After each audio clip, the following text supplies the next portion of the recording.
हम लोग अपना हक मांगते नहीं, अपनी जुबान खोलते नहीं। हम अपने गर्ज गायत के लिए इस्तेमाल तो जरूर हो जाते हैं। जिस जुबान से हम खाते पीते हैं, जिस जुबान से हम नौकरी करते हैं, जब उनकी बारी आती है हम कहते हैं भाई हम तो हुकूमत के सामने बोल नहीं सकते क्योंकि हम नौकरी करते हैं। जिस जुबान ने आपको आज़ादी दिलाई, जिस जुबान ने आपको तहजीब और तमद्दुन का गहवारा बनाया, जिस जुबान ने आपको इंसान बनने के लिए पहचान दिया, आप बोल रहे जुबान के बारे में हम बोल नहीं सकते। अभी मैं गैजेट पढ़ रहा था सन 2018 का, इसमें 12 ममता बनर्जी साहिबान देखिए कितना चालाकी के साथ पहले 10% वालों को दिया गया कि हर जिले में जहाँ 10% लोग रहते हैं उर्दू बोलने वाले, उन्हीं को उर्दू मान्यता दिया जाए। होना भी चाहिए था पूरे बंगाल में उर्दू बोलने वाले हर जिले में, तमाम अजला में आप सर्वे करें उर्दू लोग रहते हैं। लेकिन सबसे पहले चालाकी के साथ इन्होंने जहाँ 10% उर्दू बोलने वाले हैं उनको कहा कि वह उर्दू को फर्स्ट लैंग्वेज के तौर पर, सेकेंड लैंग्वेज के तौर पर हम जो है अप्रूव करते हैं, जुबान दे रहे हैं। सिर्फ गैजेट पास किया है, इम्प्लीमेंट नहीं हुआ, किसी दफातर में नहीं हुआ। तो ना खिलौना दे के हमको बहलाया गया है, सिर्फ यही बात है हम खिलौना बने। इससे पहले उर्दू की तहरीकें चली है और उर्दू के मुतालिक हर जगह शाइन बोर्ड भी हुआ करता था, हम लोग तकारीर भी करते थे। आज अफसोस की बात हमारे ब्लॉक में उस दिन हमारे जनाब मिनिस्टर साहब गुलाम रब्बानी साहब अब अलीगढ़ के से पढ़े हुए हैं, उन्होंने एक गेस्ट हाउस का इनोवेशन किया तो वह बंगाली में लिखा हुआ है। तो एक साहब ने कहा मिनिस्टर साहब बहुत अच्छा काम आपने किया, लेकिन अफसोस की बात यह है कि आप उर्दू लिखा हुआ नहीं है। मैं तुम क्या बात बोलते हो? होना चाहिए था। रब्बानी साहब को हम एक्सपेक्ट करते हैं कि आप अलीगढ़ से पढ़ के हैं, आप उर्दू से पढ़ के आए हैं, तो जब आप बंगला लिखवाए हैं वहां तो उर्दू क्यों नहीं लिखवाए? गलती तो हम लोग कर रहे हैं भाई। तो मेरी गुजारिश यही है कि उर्दू की तहरीक को लेकर अगर आप लोग कह रहे हैं कि भाई हम लोग हुकूमत के खिलाफ नहीं है, अगर आप हुकूमत के खिलाफ नहीं, हुकूमत तो आपके खिलाफ है ना। अगर आपकी हुकूमत खिलाफ नहीं होता, ममता बनर्जी साहिबा खुद बोलती है 23% वोट गुज़िश्ता असेंबली इलेक्शन में ममता बनर्जी साहिबा ने 23% वोट मुसलमानों ने हमको दिया, वो एक उर्दू का इलाका ने दिया, और 18% वोट दूसरे कास्ट के लोगों ने दिया, हिंदू वोटरों ने दिया।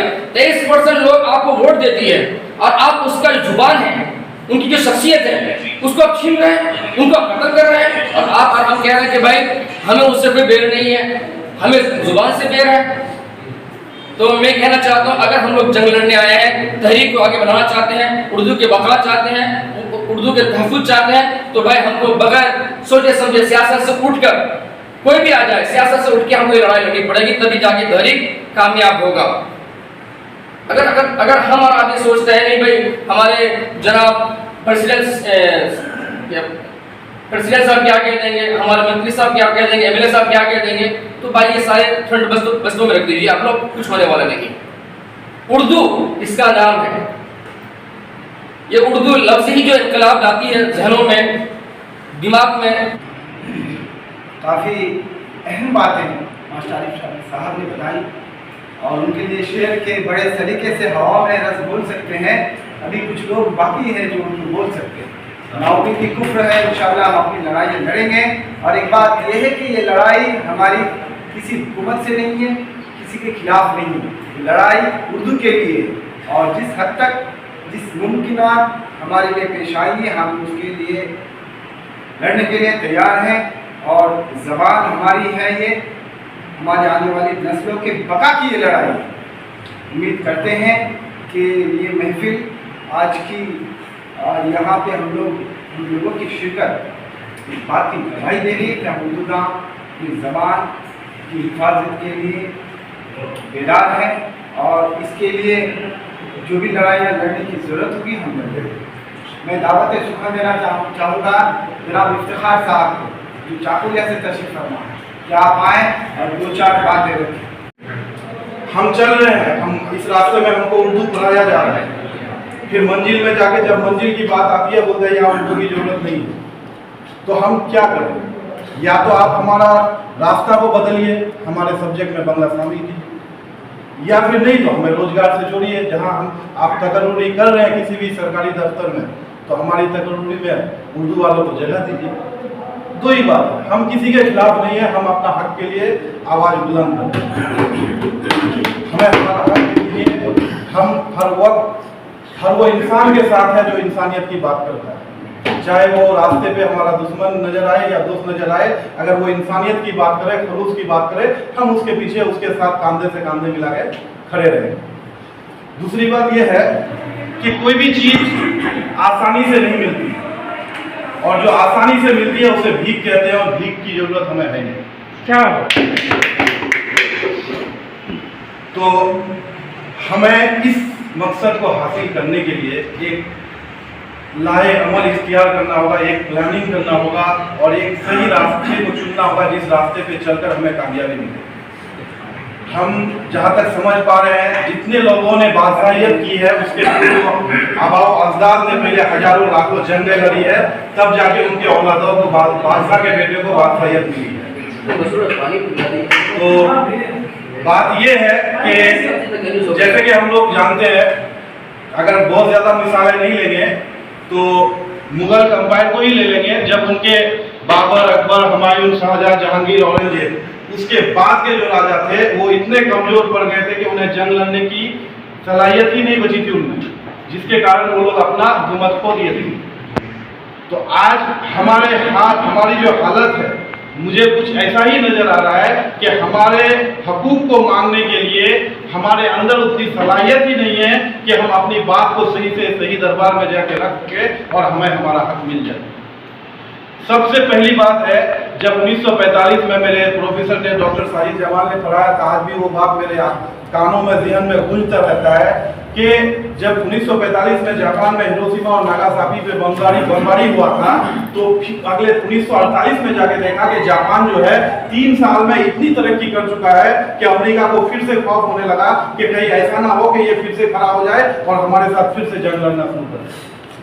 तो अमेरिका के सदर ने वहां पे एक जर्नलिस्ट भेजा था, उसको जाके बोला कि जाओ जापान और वहां के प्रेसिडेंट से पता करके आओ, प्राइम मिनिस्टर से, कि आखिर क्या वजह है जो इतना कम वक्त में इतना तेजी से वो तरक्की कर रहा है।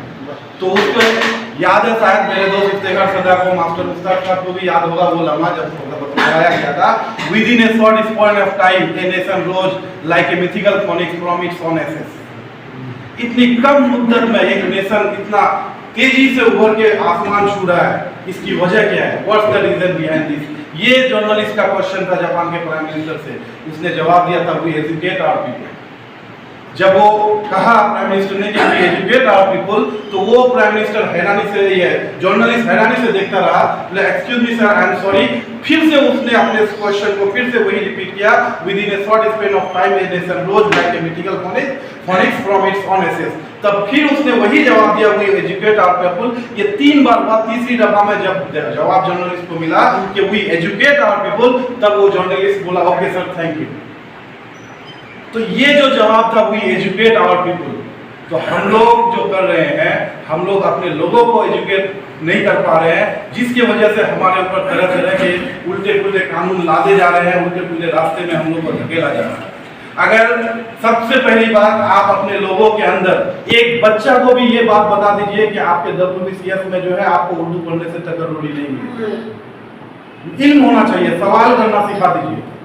जो भी है, आप आपस में बड़े भाई छोटे भाई से सवाल करें कि हमें उर्दू पढ़ने से क्यों नहीं तकर्रुरी मिलेगी WBCS। मैं ये नहीं कह रहा हूँ कि आप किसी दूसरे को कहिए, आप अपने घर में सवाल कीजिए।